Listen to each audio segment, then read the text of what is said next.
Welcome to the Explainer. So, we always hear people talking about keeping our physical bodies in shape, right? Hitting the gym, getting those steps in. But what about the control center? What about our brains? Today, we're not just going to sit around and do basic breathing exercises or quiet meditation. I mean, those are great, don't get me wrong, but today, we're diving into a fun, totally dynamic, and highly interactive brain workout. We've actually pulled together 7 unique exercises from the research that are designed to actively make your brain healthier, sharper, and just way more focused. And the best part? You're actually going to enjoy doing these in your free time. But first, I gotta ask you a question right out of the gate. Is your mind really as sharp as you think it is? You might be sitting there right now feeling pretty confident. Well, let's put that to the ultimate test. Think of this explainer like an actual heavy-lifting gym session for your mind. We're gonna push your cognitive limits right here, right now, and just see how agile your brain actually is when we start throwing some curveballs your way. All right, let's kick things off with Workout Zone 1, Visual and Cognitive Challenges. We're gonna see exactly how fast your brain can organize complex info under pressure. First up is a super famous tool called the Schulte table. Okay, so picture a grid right in front of you. It's filled with the numbers 1 through 25, but they are totally randomized and scrambled up. Your goal? You have to keep your eyes focused dead center on the grid and just use your peripheral vision to find every single number in ascending order. 1, 2, 3, all the way to 25. And you gotta do it all in under 30 seconds. Ready to simulate the pressure? Okay, 3, 2, 1, go. Scan, scan, scan. Let me tell you, it is so much harder than it sounds when that imaginary clock is ticking down.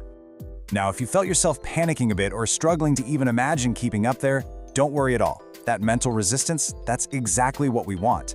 The really crucial point here is that practicing this visual grid challenge directly enhances 2 core cognitive abilities: your information processing speed and your peripheral vision.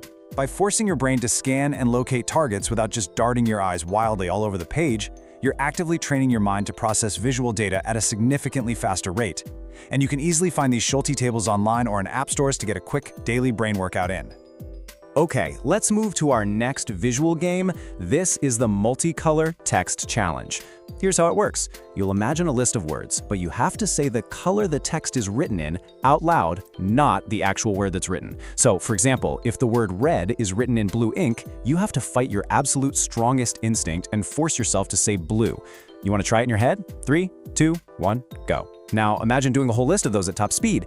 It's an incredible mental trip up, right? And what's happening there perfectly illustrates the friction going on inside our neural pathways. See, this exercise looks deceptively simple, but it actually forces your brain to process completely conflicting information at the exact same time. Overriding your automatic urge to just read the word yields massive cognitive benefits. It actively strengthens your memory, improves your deep concentration, and literally boosts your multitasking skills. You are basically teaching your brain how to filter out glaring distractions on the fly. Now that our cognitive filters are nice and warmed up, let's shift gears completely. Welcome to Workout Zone 2, Mind-Body Coordination. So, our first physical challenge involves intentionally taking away your primary sense, your sight.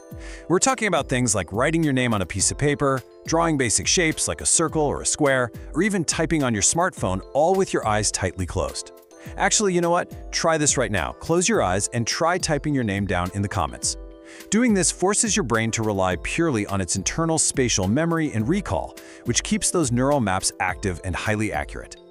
All right, let's step it up with a real-time hand coordination drill. I want you to actively follow along wherever you're sitting. Step 1, make a peace sign with your right hand and an OK sign with your left hand. Got it? Step 2, now switch them instantly. Your left hand should be the peace sign and your right hand the OK sign. Step 3, try to repeat this switch 5 times in a row, all within 10 seconds. Ready? 3, 2, 1, go. Switch, switch, switch. If you're anything like most people, it usually ends up looking like a confusing, tangled mess of fingers, doesn't it? Now, if you completely fumble that last exercise, this next one is absolutely for you. Why should you use your non-dominant hand? Just think about it for a second. What if you tried brushing your teeth, eating your dinner, writing a note, or heck, even hitting the like button using the hand you normally never use? It feels incredibly awkward and uncoordinated, right? Well, that sheer awkwardness, that is exactly the point. The core benefit here is forming brand new neural connections. See, when you use your non-dominant hand for routine tasks, you aren't just giving your physical muscles a different job, you're giving your brain an intense, completely unexpected workout. Because the motion isn't automated anymore, your brain has to consciously think about every single micro movement, and that vigorously strengthens that mind-body link we've been talking about. All right, let's move into our third and final section, Workout Zone 3, Smarter Daily Habits. Let's look at how our everyday choices actually impact our long-term cognitive longevity. So, we hear all the time that staring at screens or playing games is bad for us, but the research actually shows it entirely depends on what you are playing. Brain games, things like Sudoku, chess, logic riddles, word scrambles, they actively improve your decision-making and your memory.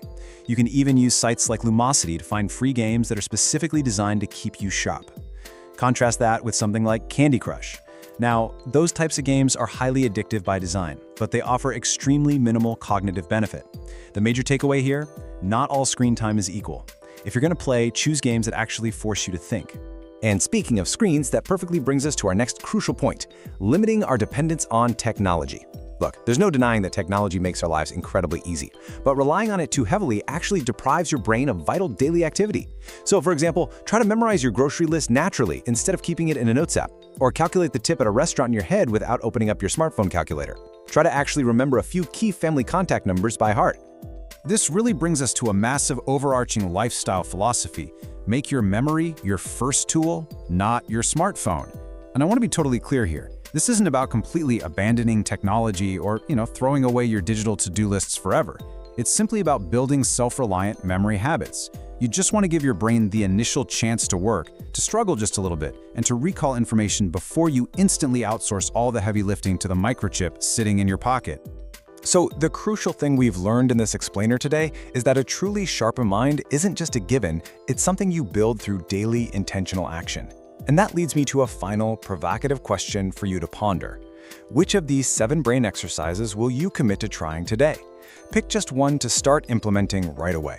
Honestly, I'd love to know which one you choose, so maybe try typing your answer in the comments with your eyes closed to kick off your new training routine. Keep challenging yourself, keep building those new neural pathways, and as always, keep learning.